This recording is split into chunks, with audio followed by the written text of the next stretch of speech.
സുഹൃത്തുക്കൾ, ഇന്നത്തെ നമ്മുടെ വീഡിയോ തൂരിലെ ഏറ്റവും പഴക്കമുള്ള നമ്മുടെ ഈ ഒരു ബിൽഡിങ്ങിനെ കുറിച്ചാണ് കേട്ടോ. അപ്പോൾ തൂരിൻ്റെ ചരിത്രത്തോളം തന്നെ പഴക്കമുള്ള ഈ ഒരു ബിൽഡിങ്ങിനെ കുറിച്ച് നമ്മുടെ ഫൈസൽക്ക വിശദമായി സംസാരിക്കുന്നുണ്ട്. അദ്ദേഹത്തിന് ഒരുപാട് കാര്യങ്ങളൊക്കെ അറിയാം. അപ്പോൾ അദ്ദേഹത്തെ നമുക്കൊന്ന് കേട്ട് നോക്കാം. ഫൈസൽക്ക് നിങ്ങൾക്ക് എന്താണ് ആ ബിൽഡിങ്ങിനെ കുറിച്ച് പറയാനുള്ളത്? ആ ബിൽഡിങ്ങിനെ സംബന്ധിച്ച് പറഞ്ഞു കഴിഞ്ഞാൽ, എൻ്റെ ഡേറ്റ് ഓഫ് ബർത്ത് 1965. ഞാൻ ഏകദേശം മദ്രസ കാലഘട്ടം, എൻ്റെ ഒരു മദ്രസ കാലഘട്ടം എന്ന് പറയുമ്പോൾ ഒരു 970 കാലഘട്ടത്തിലാണ് അൽ മദ്രസത്തുൽ ഇസ്ലാഹിയക്ക് ഞാൻ എന്നെ ചേർക്കുന്നത്. അത് ഇവിടുന്ന് കേട്ടുള്ള ഒരു കാലമാണ് എനിക്ക് പറയാൻ പറ്റുക.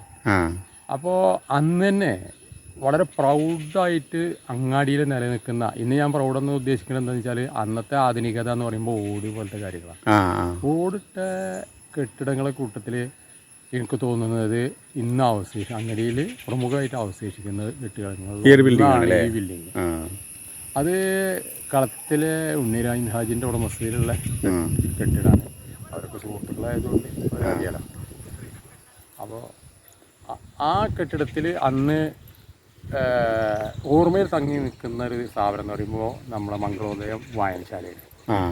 ഈ വായനശാല ഇവിടെ ഇരുന്നു. മംഗളോദയം വായനശാല അതിൻ്റെ ആ കോണി കയറി ചെല്ലുന്ന ആദ്യത്തെ മുറിയിലായിരുന്നു. അതേപോലെ ക്യാരം ബോർഡ് ഉണ്ടായിരുന്നു. ധാരാളമായ വായനക്കാർ അന്ന് ഉണ്ടായിരുന്നു എനിക്കുണ്ട്. ആ വായനക്കാരൊക്കെ തന്നെ അതിൻ്റെ വരാന്തയിൽ ഇരിക്കാൻ പറ്റുന്ന ആ ഭാഗമുണ്ട്. ആ ഭാഗങ്ങളിലൊക്കെ ഇരുന്ന് വായിക്കുന്നതും തമാശ പറയുന്നതും പൊട്ടിച്ചിരിക്കുന്നതും ക്യാരം ബോർഡ് കളിക്കുന്നതും ഒക്കെ അതിൻ്റെ ഓർമ്മ വന്നിട്ടുണ്ട്. അന്ന് വാസുവരാണ് എനിക്ക് തോന്നുന്നു പുഴക്ക, നമ്മളെ വാസുവേട്ടൻ, അയാളാണ് അന്ന് അതിനെ ലീഡ് ചെയ്തിരുന്നത്. അപ്പോൾ അത് ഒരുപാട് കാലം മംഗളോദയം വായനശാലയുടെ മുകളിലുണ്ടായിരുന്നു. അതിന് ശേഷമാണ് മറ്റു സ്ഥലത്തേക്ക് അത് പിന്നീട് ആ കോണിൻ്റെ ആ ജീർണാവസ്ഥയും കെട്ടിടത്തിൻ്റെ ജീർണാവസ്ഥയൊക്കെ പരിഗണിച്ചുകൊണ്ട് മറ്റൊരു സ്ഥലത്തേക്ക് അത് പറിച്ച് നടപ്പെടുന്ന സാഹചര്യം. അപ്പോൾ എൻ്റെ ഓർമ്മയിൽ ഇന്ന് നമ്മളാ കാണുന്ന കോണിപ്പടി ആ കയറും അന്നുണ്ട്. ഒരു കോണിൻ്റെ ഒരു സ്റ്റെപ്പ് ഞാൻ കയറുന്ന കാലത്തും ഇല്ല, ഇപ്പോഴും ഇല്ലേ, ഇപ്പോഴും ഇല്ല.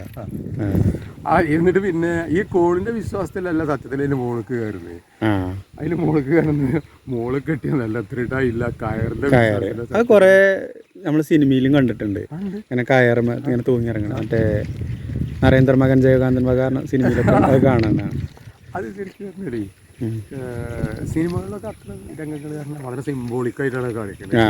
പറഞ്ഞാല് അങ്ങനെ വന്നു ചേർന്നാല് അപ്പോൾ ഞങ്ങൾ ആ സ്റ്റെപ്പ് ചാടി കയറി ഞാൻ അക്ബർ, ഇന്നത്തെ ഞാൻ അന്ന് കാണിച്ച ടീമൊക്കെ ഉണ്ടല്ലോ, ആ ടീമൊക്കെ തന്നെ അന്ന് നമ്മളെ ബാല്യകാല സുഹൃത്തുക്കൾ പോലെ തന്നെയാണ് ഇപ്പോഴും തന്നെ. നിങ്ങളെ മെയിനായിട്ടുള്ള വിഹാര കേന്ദ്രം തന്നെ ഇരുന്നില്ലേ ആ ഒരു കെട്ടിടം? ഞാൻ അങ്ങാടിൻ്റെ ഒരു പരിസരത്ത് ജനിച്ചു വളർന്ന ഒരാളെന്നുള്ളവർക്ക് ഈ അങ്ങാടിൻ്റെ ഈ കാലഘട്ടത്തിൽ 1970 ശേഷം ഇന്ന് നാളിതുവരെയുള്ള കാലഘട്ടത്തിൽ എനിക്കതിൻ്റെ ജയാപജയങ്ങളും ഒക്കെ എനിക്ക് ഓർത്തെടുക്കാൻ കുറേ പറ്റുന്നുണ്ട്. ഇരിങ്ങാട്ടി പാലത്തിൻ്റെ വരവോട് കൂടിയാണ് നമ്മളെ ഒരു രാഴ്ച തന്നെ തിരുത്തി എഴുതിയെന്ന് പറയാം. കാരണം ഒട്ടും വാഹനങ്ങളും ഒക്കെ ആ വഴി കടന്നു പോകാൻ തോന്നി. ഇതിനെ കുറിച്ച് ഏകദേശം നമുക്ക് അറിയാണ്. അല്ല, ഇതിപ്പോ വേറൊരു കാര്യം കൂടി, ഇത് ഇപ്പോൾ ഇതില് പ്രവർത്തനരഹിതമായിട്ട് ഇപ്പോൾ തോനെ കാലമായോ? പ്രവർത്തനരഹിതമായിട്ട് ഇപ്പോൾ ഏകദേശം എനിക്ക് തോന്നുന്നത് ഒരു 15 വർഷം അല്ലേ? പൂർണ്ണമായിട്ട് പ്രവർത്തനം ചെയ്തെന്ന് പറഞ്ഞുകൂടാ. അതിന്റെ അടിയിൽ ഇപ്പോഴും ഒരു പലചരക്ക് കടയുണ്ട്. അതെ അതെ, അല്ലെ ഭാഗികമായിട്ട് പറയാം അല്ലെ? ഭാഗികമായിട്ട് അതൊക്കെ ഇപ്പോഴും ഉണ്ടല്ലോ. പിന്നെ പഴയ കാലത്ത് പറഞ്ഞാല് എനിക്കുള്ളത് നിരപ്പലകയാണ്. ആ നിരപ്പലക്ക് ശേഷമാണ് ആധുനികവൽക്കരണത്തിന്റെ ഭാഗമായിട്ട് ഷട്ടർ വന്നത്. നിരപ്പലകല്ല ബിൽഡിംഗ് ഒന്നും ഇന്നിപ്പോ ആ ഷട്ടർ പോലും വളരെ അതെ അതെ, അതും വഴി മാറി. ഏതായാലും ഈ ബിൽഡിങ്ങിനെ കുറിച്ച് ഒരുപാട് കാര്യങ്ങൾ പുതിയ തലമുറക്ക് പറഞ്ഞതിന് ഒരുപാട് നന്ദി. Okay, thank you.